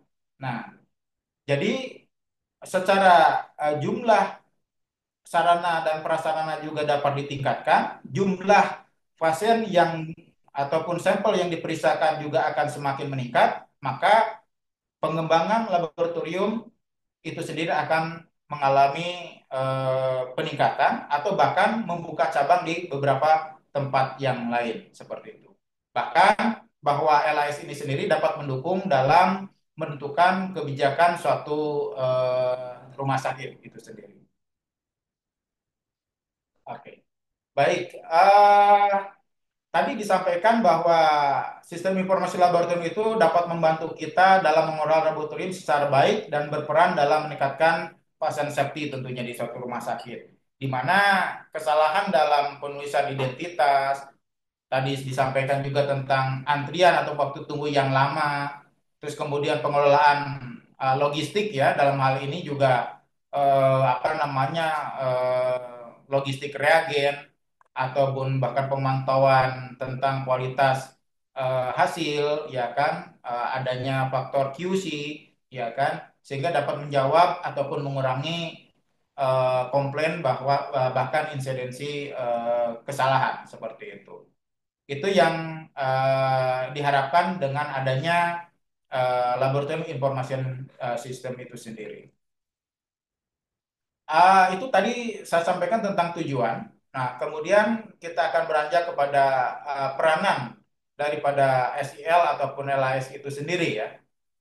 Jadi peranan daripada LAS ya kan berdasarkan dari buku Design of Implementation of Health Information System ya yang dikeluarkan oleh WHO bahwa sistem informasi laboratorium ini merupakan bagian dari suatu sistem informasi manajemen rumah sakit. Nah, peranan apa ya kan bahwa LAS itu sendiri merupakan bagian daripada sistem informasi manajemen rumah sakit? Ya, tentunya ditulis oleh Sutanta tahun 2003 ya kan. Ternyata peranan sistem informasi laboratorium itu sendiri dapat membantu dalam satu proses perencanaan, kemudian juga membantu dalam proses pengendalian dan tentunya dalam pengambilan keputusan. Ya, seperti itu. Sesuai dengan peranan yang dituliskan oleh WHO bahwa SIL itu merupakan bagian daripada suatu sistem informasi manajemen rumah sakit seperti itu. Nah, proses pengambilan keputusan seperti apa? Ya, tentunya diawali dengan identifikasi permasalahan, ya kan? Kita juga bisa melihat permasalahan yang apa yang terjadi dalam satu laboratorium itu sendiri, ya kan? Kemudian menciptakan alternatif pemecahan masalah atas hasil observasi persoalan tadi, ya kan? Sehingga akan didapatkan alternatif solusi atau pemecahan persoalan itu sendiri. Kemudian yang ketiga, tentunya dari solusi yang dihasilkan dari alternatif pemecahan persoalan itu sendiri, kemudian akan menentukan arah kebijakan tindakan selanjutnya dalam pengembangan daripada rumah sakit itu sendiri. Oke, itu menjadi peranan daripada LAS atau Bersil dalam bukunya WHO seperti demikian ya. Nah, kemudian SIL itu sendiri akan mendapatkan suatu dukungan atau sangat bergantung pada beberapa dukungan. Yang pertama adalah dukungan dari manajemen dan organisasi, ya kan? Tentunya belum tentu bahwa LAS ini sendiri kemudian harus ada dalam satu laboratorium tanpa adanya suatu dukungan dari manajemen ataupun organisasi itu sendiri, ya kan seperti itu. Nah, terus kemudian yang kedua tentang dukungan SDM, ya. Nah, di mana SEAL ataupun LS sendiri yang dibutuhkan adalah sumber daya manusia. Ya, tentunya yang akan melakukan ataupun yang terlibat orang dalam sistem informasi laboratorium itu sendiri, ya kan bukan hanya tenaga IT atau tenaga teknisi saja, tetapi juga pengguna sistem itu sendiri. Dalam hal ini, kira-kira menurut Mbak Dila, apakah LAS ini atau Mbak Rini ataupun audien yang lain, apakah LAS sendiri nanti akan dioperasionalkan oleh tenaga IT atau siapa yang paling memungkinkan yang akan melakukan ataupun menghandle daripada LAS itu sendiri? User laboratorium izin Pak. LM. Betul, betul, jelas. Tentunya yang akan punya peranan penting adalah TLM itu sendiri, ya tenaga TLM itu sendiri, karena tim IT ini hanya sebagai support, ya kan, ataupun sebagai tenaga teknis yang akan mendukung tentang software, hardware, dan hal apa saja yang terkait dengan teknologi informasi. Nah, sementara kekuatan SDM inilah ada pada tenaga TLM itu sendiri, karena sebagai user dan operasi sekaligus sebagai operasional daripada LAS ataupun SEL itu sendiri. Seperti itu. Nah, ketiga adalah tentang dukungan infrastruktur dari teknologi informasi, ya kan? Kenapa? Karena teknologi informasi saat ini yang sebagaimana tadi disampaikan oleh Pak Imam, jadi software dan hardware itu sendiri ternyata tidak cukup karena harus ada network. Ya kan, network itu ada jaringan. Ya tentunya kalau misalkan di suatu wilayah, suatu kota, suatu katakanlah area tertentu yang tidak apa namanya tersentuh oleh jaringan internet, tentunya relatif akan mengalami keterbatasan, ya kan? Sekalipun memang bisa dilakukan oleh lokal, ya kan di dalamnya, apa namanya hanya di area internal saja seperti itu. Nah, selain itu sendiri bahwa infrastruktur teknologi informasi sendiri itu dibutuhkan kapabilitas, ya kan, baik secara teknis maupun kapabilitas orang yang memang nanti akan in charge di dalam eh, pelaku daripada tenaga maaf, teknologi informasi itu sendiri dalam hal ini adalah untuk tim support LAS ya seperti itu. Baik, tadi Pak Imam juga menyampaikan terkait dengan hardware dan software. Nah, ternyata dalam komponen SEL itu sendiri ada 6 hal yang akan menjadi komponen utama. Yang pertama adalah tentu adalah untuk softwarenya itu sendiri, yaitu ada perangkat lunak, jadi sistem operasi dan aplikasi daripada LAS itu sendiri. Ya. Terus yang kedua adalah tentang hardware-nya ataupun perangkat kerasnya, yaitu harus ada komputer, harus ada printer, harus ada scanner, harus ada juga tentunya peralatan laboratorium yang bisa dilakukan interface kepada software LAS itu sendiri. Terus yang ketiga, yang tadi di awal sebagai contoh saya sebutkan adalah kebutuhan tentang jaringan atau network. Tadi juga disebutkan tentang jaringan lokal dengan menggunakan local area network, ya Pak Ima. Ada juga dengan jaringan internet yang tidak membatasi suatu wilayah ataupun suatu area, jadi bahkan akan lintas negara dengan menggunakan koneksi internet. Tadi juga ada WAN, ya tadi Pak Imo menyebutkan anak WAN, Wide Area Network, jadi sejenis LAN, tetapi bisa digunakan antar kota ya pertukarannya ya, pertukaran database-nya. Itu yang nomor 3. Terus yang keempat adalah tentang database itu sendiri. Nah, database itu sendiri yang meliputi tentang data pasien, hasil pemeriksaan, dan data laboratorium dan yang lainnya. Yang kelima, ada prosedur. Ya, tentunya adalah kita menyebutkannya adalah sebagai processing service, ya kan? Di mana data tertentu untuk dapat diproses dan dianalisa untuk menghasilkan produk dari sebuah sistem informasi. Ya, ya tentunya kalau misalkan dari awal data informasinya berupa database pasien, ya kan dengan segala sesuatu yang diharapkan bisa terrekod secara sempurna di dalam data LAS itu bisa diisi dan bahkan data pemeriksaan parameter yang diharapkan juga dapat terpenuhi dan diperiksakan sampai dengan hasil yang diharapkan oleh dokter dan tenaga TLM bisa dikeluarkan hingga verifikasi dan validasi akhir. Terus yang keenam adalah tentunya adanya pengguna ataupun user. Di sini yang kembali saya tegaskan kembali bahwa paling utama adalah petugas laboratorium, ya kan, yang memang secara sangat setia dan bijak akan memanfaatkan memanfaatkan sistem ini LAS ataupun SIL ini di dalam operasional sehari-hari dalam proses pemeriksaan laboratorium.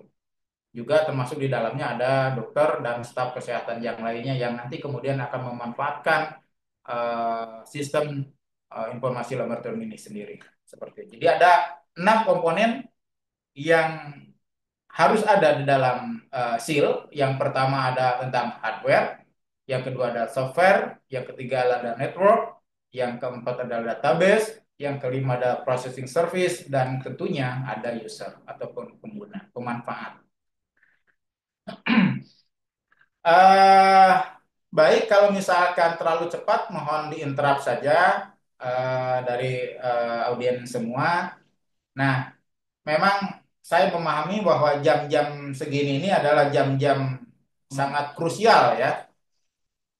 Eh, jangankan apa namanya online, tatap muka pun jam 14 sampai dengan jam 16 itu bukan prime time ya.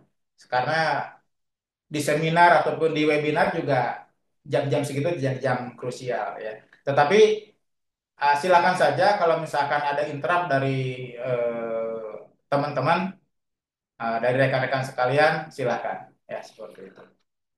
Oke, baik. Untuk selanjutnya adalah tentang fungsi ya. Fungsi daripada laboratorium information system minimal kalau tadi 6 komponen itu adalah wajib harus ada, tetapi kalau laboratorium information system yang ada ya kan minimal harus melakukan 5 fungsinya. Yang pertama adalah tentunya adalah pendaftaran pasien ya. Yang kedua adalah pemeriksaan laboratorium ya kan. Yang ketiga adalah pengelolaan data. Yang keempat adalah pengolahan hasil dan laporan. Dan yang kelima tentunya adalah pengambil keputusan. Ya, seperti itu. Ya, tentunya pengambilan keputusan membantu berdasarkan apa namanya data ya, seperti itu. Jadi di dalam LAS sendiri harus memuat 5 fungsi. Yang pertama adalah pendaftaran pasien, yang kedua ada pemeriksaan laboratorium, yang ketiga pengelolaan data, pengelolaan hasil dan laporan, dan pengambilan keputusan. Sekalipun laboratorium itu laboratorium kecil, ya kan, tetapi dalam laboratorium kecil sekecil apapun, konsep fungsi daripada LAS sendiri ini harus berfungsi dalam 5 hal yang saya sebutkan tadi. Oke. Nah, sebelum kemudian kita mengharapkan ataupun menginginkan LAS apa yang akan apa namanya dibangun di dalam suatu laboratorium medis baik rumah sakit maupun klinik, tentunya kita harus menentukan desainnya. Desain LAS mana atau seperti apa yang akan kita bangun ataupun akan kita harapkan. Nah, bagaimana menentukan desain sistem itu sendiri? Yang pertama, tentunya harus dilakukan tahapan perencanaan. Nah, kenapa saya tulis nomor satu ini di bold? Karena yang akan kita bahas kemudian adalah tentang tahapan perencanaan, tentang bagaimana menentukan desain sistem LIS itu sendiri. Yang kedua, kita harus mendefinisikan atau menginventaris masalah apa yang kemudian ada di dalam laboratorium itu sendiri dan bagaimana untuk bisa memberikan solusi atas masalah itu sendiri dan tentunya dengan sistem LAS ataupun SIL ini sendiri. Itu satu. Misalkan contoh adalah bila mana dalam satu laboratorium klinik ini misalkan ada suatu alat yang alat ini dari dulu menjadi standar atau bahkan digunakan di dalam laboratorium itu sendiri ya kan seperti itu. Tetapi hasilnya tidak bisa interfacing ya kan, tidak bisa interfacing ke LAS misalkan. Nah, maka itu berarti kan ada masalah ya kan. Sehingga kita akan bangun ataupun akan kita apa namanya harus pilih LAS mana yang bisa sistem tersebut melakukan interfacing dari alat tersebut. Nah, seperti itu. Let's say misalkan saya berikan contoh misalkan mikrolab misalkan. Mikrolab ini di daerah masih banyak digunakan. Tetapi tidak semua LAS ini bisa melakukan interfacing dengan alat mikrolab, ya kan? Nah, dalam tanda kutip, sejadul-jadulnya alat tersebut karena masih bisa digunakan dan bisa dimanfaatkan sampai dengan detik ini, ya kan? Sehingga LAS yang dipilih harus punya kemampuan untuk melakukan interfacing mikrolab itu sendiri dengan LAS. Jadi jangan disalahkan karena alatnya, tetapi sistemnya yang harus kita bangun, kita harus ciptakan sistem LAS itu sendiri. Seperti itu. Dan kebetulan kami dengan merek dagang IQ Lab itu kami punya kemampuan untuk melakukan interfacing beberapa alat yang ada termasuk alat mikrolab yang notabene sangat jadul gitu ya, tetapi kita bisa lakukan interfacing seperti itu. Terus yang ketiga adalah menentukan tujuan sistem. Ya tentunya tujuan sistem seperti apa? Seperti yang tadi saya sampaikan ada beberapa hal yang diharapkan dari mulai untuk meningkatkan efisiensi dan efektivitas, ya kan, terus kemudian mengurangi faktor human error, ya kan, atau mengeliminasi faktor human error, atau bahkan tujuan akhirnya adalah untuk mengembangkan laboratorium itu sendiri untuk lebih besar seperti itu. Terus yang keempat adalah mengidentifikasi kendala sistem. Ya, misalkan kendala sistem ini, wah, kalau di kami tidak ada internet, tentunya kita bisa lakukan apa namanya menggunakan LAN. Oh, sistem di kami karena jarang internet, kita tidak bisa menggunakan web base atau disimpan di cloud misalkan. Kita bisa menggunakan local server seperti itu. Jadi hal-hal tersebut yang harus dianalisa terlebih dahulu untuk menentukan desain sistem. Kemudian yang kelima, tentunya harus membuat studi kelayakan. Membuat studi kelayakan itu bukan karena infrastruktur daripada teknologi informasinya saja, tetapi masalah harga ya, faktor pembiayaan yang saya maksudkan. Karena LAS ini, harga LAS ini memang tidak apa namanya, tidak apa namanya, tidak murah ya, ya kan?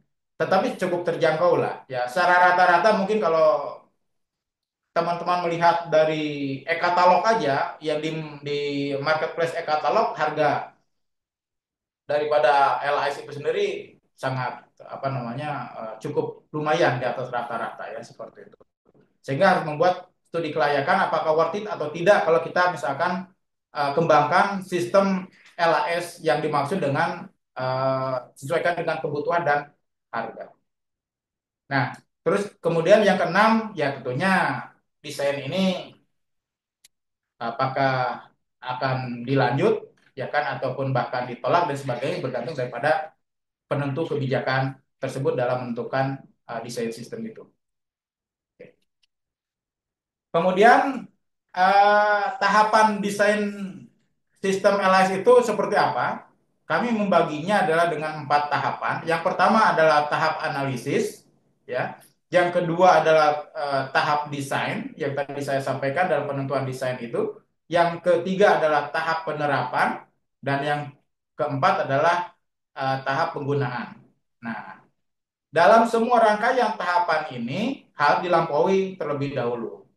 Nah, makanya kenapa tadi saya sampaikan di awal bahwa dalam mengembangkan LAS ataupun SEL itu harus mempunyai dukungan.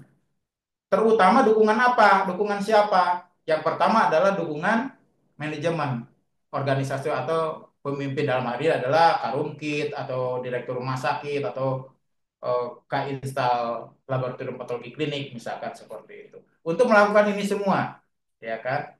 Terus kemudian yang kedua apa? Apa namanya? Dukungan daripada SDM, ya kan? Untuk melakukan hal ini semua. Dan yang ketiga adalah dukungan daripada infrastruktur teknologi informasinya. Gitu. Nah, inilah tahapan desain ini yang harus disampaikan. Pak, dari tadi Bapak sampaikan ternyata untuk mengembangkan LAS itu terlalu panjang. Maka diambil shortcutnya, diambil apa namanya praktisnya. Jadi LAS ngambil ataupun apa namanya menggunakan sistem yang sudah jadi dibuatkan oleh PT MRK Diagnostics misalkan dengan merek dagang Aculen.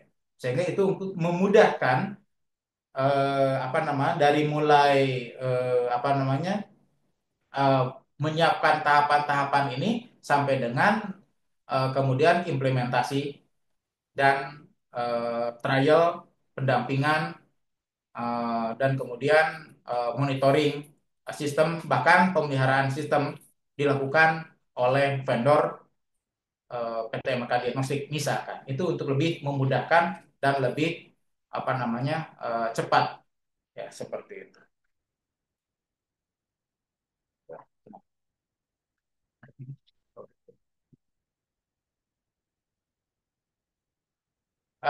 Baik, untuk selanjutnya adalah bagaimana sih pengembangan sistem, ya kan? Pengembangan sistem daripada LAS itu sendiri.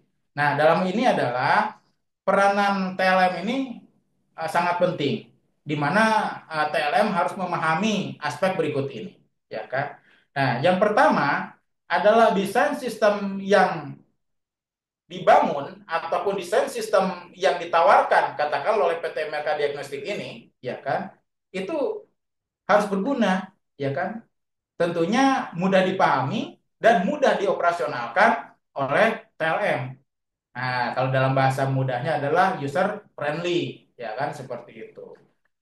Itu yang pertama. Terus yang kedua, desain sistem itu, ya kan, harus mendukung tujuan utama di laboratorium. Misalkan, ya kan, ada suatu kejadian bahwa desain sistem ini sudah menggunakan suatu sistem LAS yang sudah lama digunakan, tetapi dia tidak bisa, sistem ini tidak bisa integrasi ke SIM RS.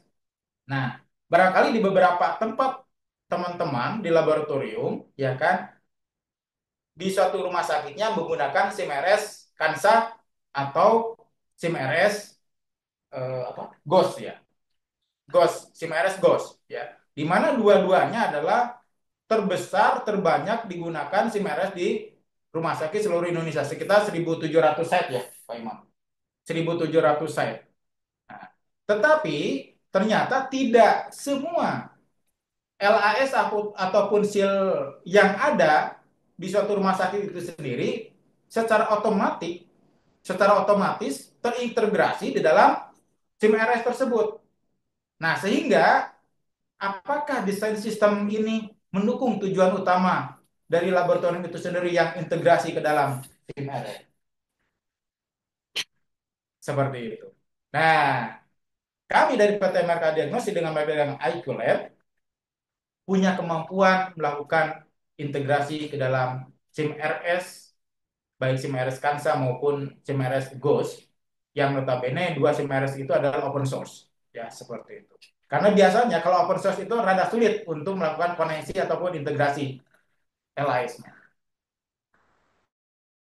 Oke. Dan akhirnya suatu rumah sakit tersebut menggunakan tim RS, maaf, LAS dari kami, kemudian kami punya kewajiban untuk mengintegrasikan dalam SIM RS terintegrasi tersebut. Baik. Terus kemudian apalagi bahwa desain sistem LAS itu sendiri harus efisien ya dan efektif ya tentunya disesuaikan dengan kapasitas pengelolaan data di laboratorium itu sendiri ya kan sehingga kalau misalkan eh, jumlah parameternya misalkan jumlah pemeriksaannya jumlah sampel pemeriksaannya sedikit kemudian jumlah alat fungsinya sedikit ya tentunya silahkan dipikirkan apakah harus memilih dengan LAS yang begitu besar gitu kan sistemnya atau hanya cukup beberapa paket alat fungsi saja karena dari kami bisa juga mendapat juga menawarkan kepada teman-teman bahwa kami menggunakan beberapa paketan misalkan ada paket ekonomis dengan integrasi dengan maaf koneksi tiga alat fungsi misalkan hematologi, kimia klinik dan urinalisa misalkan hanya tiga alat saja misalkan. Ada juga LAS yang bisa bekerja sampai dengan 7 alat fungsi bahkan 10 sampai dengan 13 alat fungsi yang lain. Terus kemudian yang keempat adalah TLM harus memahami bahwa tentunya harus secara rinci hal-hal apa saja yang memang nanti kemudian dibutuhkan dalam implementasi uh, SIL ataupun laboratorium informasi sistem itu sendiri. Seperti itu. Barangkali untuk sementara dari saya seperti itu dulu ya. Kita mau kita potong istirahat sholat dulu atau mau lanjut atau bagaimana Mbak Rini atau Mbak siapa Dila?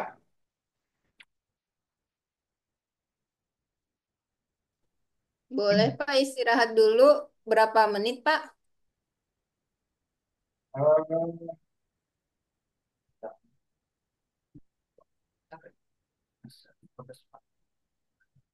Eh, ini berapa? Jam 15. Atau gini, Mbak Dila.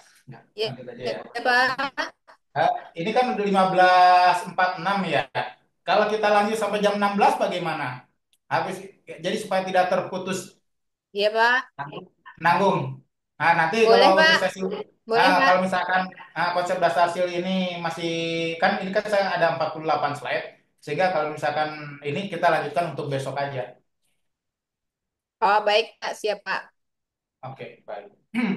Mungkin satu slide lagi tentang arsitektur LAS. Jadi saya informasikan kepada teman-teman bahwa konsep dasar SIL ini jauh sangat teoritikal dibandingkan dengan tadi Pak Iwan sampaikan tentang pengantar IT, ya kan? Tapi konsep dasar SIL ini memang lebih detail, ya kan? Karena diharapkan bisa memahami dasar-dasarnya terlebih dahulu. Sebelum kemudian nanti akan dilanjut dengan sesi praktikum. Nah, kalau sesi praktikum itu lebih cenderung kepada implementasinya. Seperti itu. Baik, kita lanjutkan sampai jam 16 ya. Kita bicara tentang arsitektur LAS itu sendiri. Nah, dalam desain sistem informasi laboratorium yang tadi saya sampaikan, ya kan, uh, setelah kita menentukan desain apa saja yang ingin kita capai atau yang akan kita bangun tentang model LAS yang akan diterapkan, tentunya kita harus menentukan kemudian ada tentang arsitekturnya. Ya.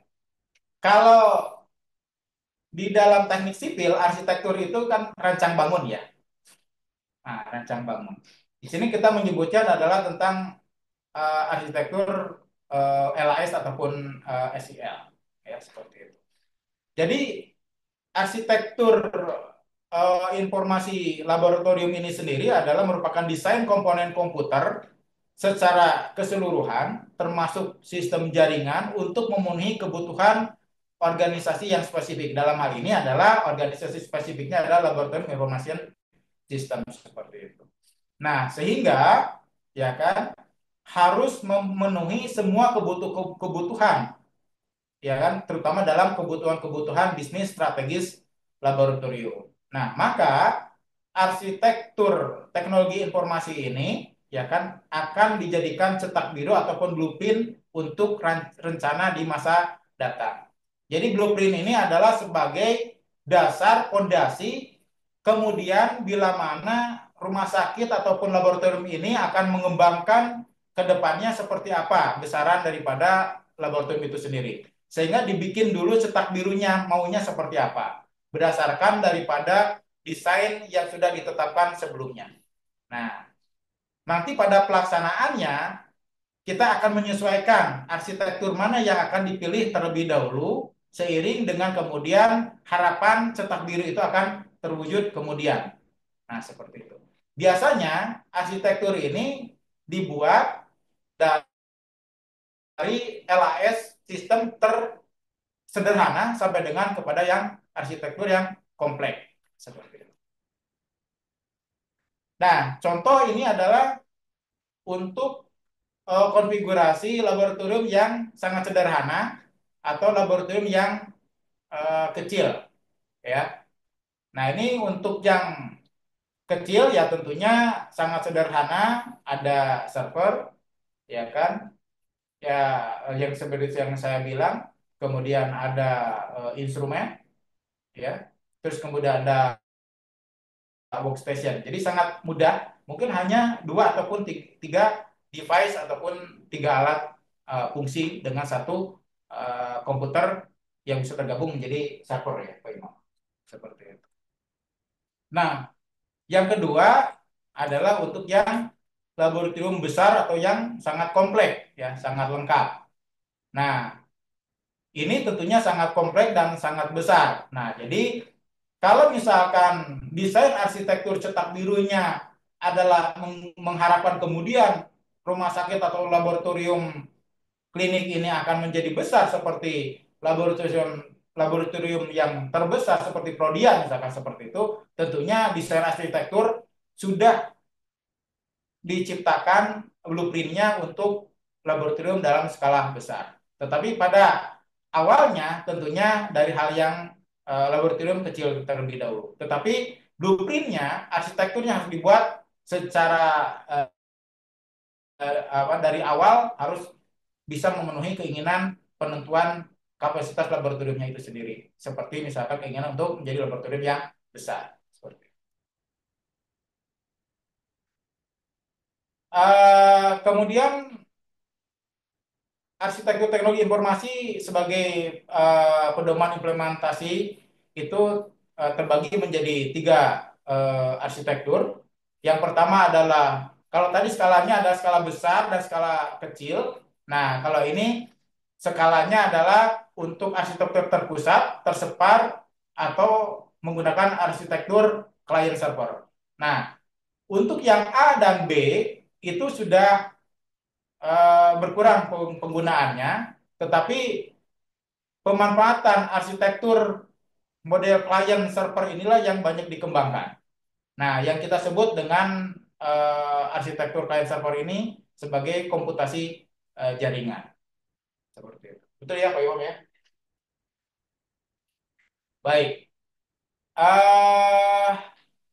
Di dalam integrasi demografi data pasien dari sistem informasi manajemen rumah sakit ke sistem informasi SIL itu tadi menyebutkan Pak Imam menggunakan protokol HL7 ya seperti itu. Dan saat ini ternyata HL7 ini sudah menjadi mandatori harus digunakan di setiap LAS yang ada.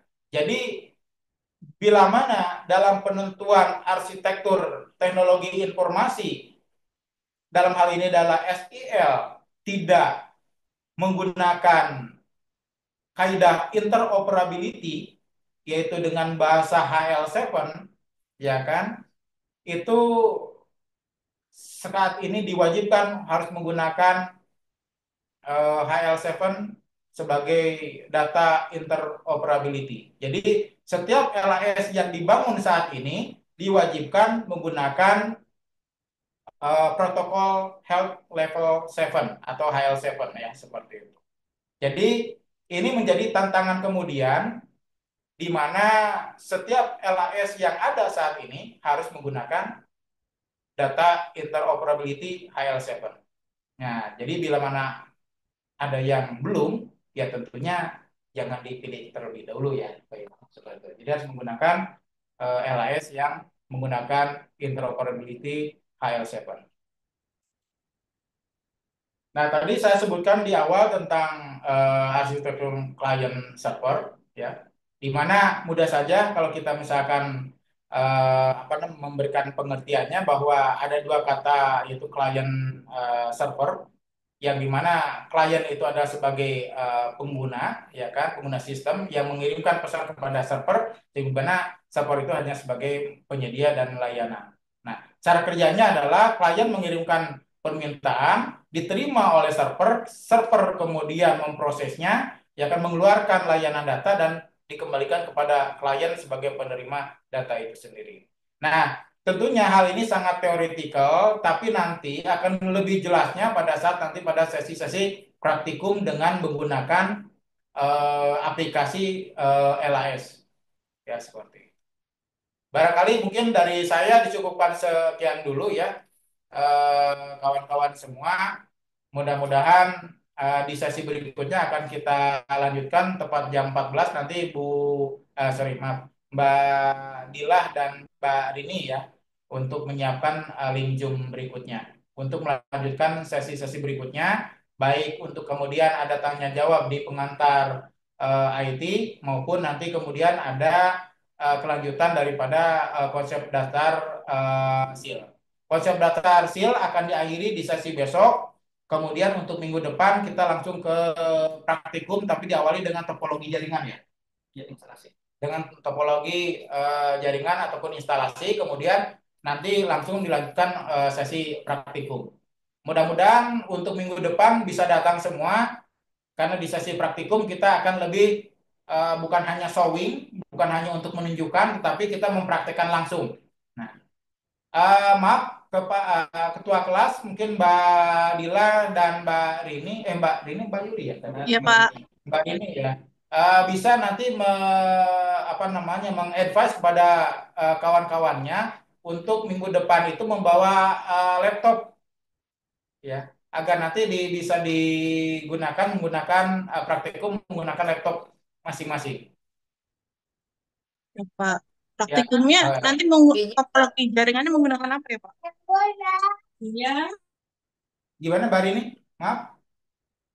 Ada aplikasi yang harus diinstal atau tidak, Pak?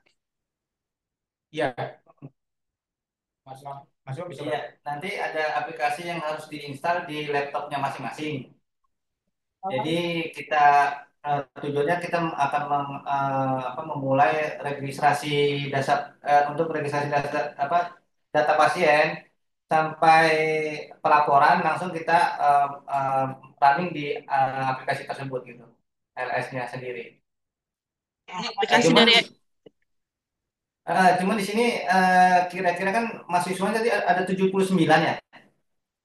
Iya, Pak. Itu mau semuanya mahasiswa terinstal di laptopnya masing-masing atau ingin dibuatkan grup per berapa orang atau gimana ya? Memungkinkan nggak kalau misalnya seluruhnya itu mempunyai aplikasi terinstall aplikasi LS di laptopnya masing-masing? praktikumnya di mana, Pak? Online kayak sekarang juga kan, Pak? Online tapi nanti aplikasinya diinstal di laptop masing-masing gitu. Jadi kita online dipandunya secara online, tapi masing-masing melakukan Operate operate masing-masing di laptopnya. mengoperasikan di laptop masing-masing. Gitu. Iya, kalau jarak jauh berarti emang harus masing-masing, Pak. Kalau grup kan nggak bisa semuanya, Pak. Oh ya. Atau Gitu. memang idealnya mau diinstal di laptopnya masing-masing atau akses website kita online kan gitu. Oke, berbasis web ya, Pak. Iya, Boleh jadi Pak website. Boleh pakai yang berbasis web aja kali ya, Pak. Biar lebih jadi gampang. login login ke website. Jadi Ya, masing-masing punya ID masing-masing terus login ke website gitu. iya itu aja, Pak, yang berbasis web aja. Yang berbasis web ya. Ya, kalau aplikasi Oke. mungkin Ya, nanti takutnya banyak kesulitan pas install. ya, itu fase fase minggu depan adalah memang kita fase untuk instalasi aplikasi. Tapi saya kembalikan kepada tim dan audien memungkinkan untuk menginstalasi di masing-masing atau memang akses via website gitu. Web aja mungkin, Pak, Nanti yang kalau lebih mudah ya. ya, Iya Pak, web aja Pak. Bisa di komputer kantor juga kan, nggak harus laptop masing-masing nanti. nah Web ya aja, Pak. maksud saya Ya. biar supaya mempermudahkan yang mana gitu. Kalau misalnya memang ada mungkin kalau misalnya memang ada yang ingin mempunyai aplikasi untuk mengeksplor masing-masing, boleh kita kasih. Tapi kalau misalnya memang ingin mengeksplornya nggak mau ribet-ribet menginstal di laptopnya masing-masing, ya cukup akses di websitenya gitu. Iya, mungkin lewat web aja, tapi nanti boleh di-share aplikasinya, Pak. Ya nanti akan di-share linknya dan user loginnya ya. Ya, Pak. Baik, Pak, Oke. makasih Pak. Ya, oke. Baik, untuk praktikum akan mulai di minggu depan, tapi kalau untuk hari besok kita masih teori terlebih dahulu ya. Karena kita nanti dalam asesmen dalam penilaian ada dua yang akan kita eh, harapkan. Yang pertama adalah asesmen ataupun ujian teori. Yang kedua adalah ujian praktikum. Yang ketiga adalah bobot penilaian untuk laporan ya. Jadi ada dua ujian. Ujiannya adalah ujian teori, kemudian ada ujian praktek, kemudian penilaian pelaporan praktikum seperti itu. Gitu ya, Pak Imam ya. Jadi ada tiga aspek penilaian. Ya. Jadi untuk teori mungkin masih ada sisa waktu besok melanjutkan sesi konsep dasar SIL, kemudian sama topologi jaringan ya, seperti itu. Baik, untuk minggu berikutnya langsung ke sesi praktikum. Itu aja, teman-teman semua. Ya, Pak. Ya, Ya Pak. baik. Baik Pak. Dari saya atas nama Cerdi Narsono dan Pak Imam mengucapkan terima kasih atas segala partisipasi dari audiens semua. Semoga menjadi ilmu, informasi yang bermanfaat buat kita semua. Terima kasih. Kita akan lanjut di sesi besok dengan waktu dan jam yang sama. Itu ya, Mbak Lila, tolong disiapkan aja untuk link Zoom-nya. Terima kasih dari saya. Wassalamualaikum warahmatullahi wabarakatuh. Waalaikumsalam warahmatullahi Waalaikumsalam. wabarakatuh. Terima Terima kasih kasih Pak. Pak. Waalaikumsalam warahmatullahi Pak. wabarakatuh. Pak.